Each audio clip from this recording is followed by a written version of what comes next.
sans brûlure. L'amour sans remise en question. La présence sans l'engagement total qu'elle implique. Elle voulait quoi de lui?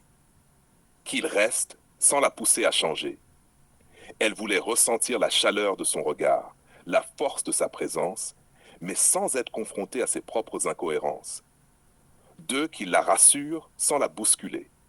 Elle voulait qu'il la tienne émotionnellement, qu'il l'élève même, mais qu'il ne lui demande rien qu'elle ne soit prête à affronter.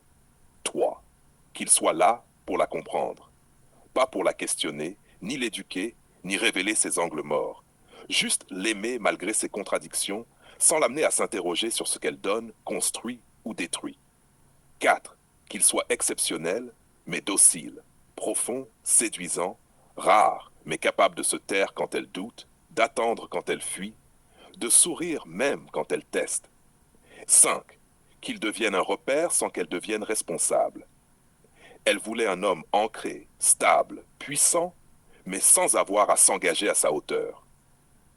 Elle voulait le bénéfice de l'homme rare, sans les exigences de l'homme vrai. Et pourtant, il n'était pas dans l'exigence brutale.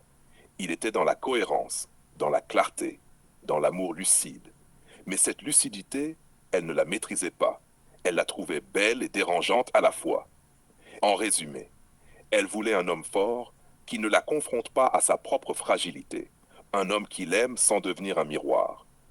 Un homme qui reste même quand elle-même ne savait plus ce qu'elle voulait.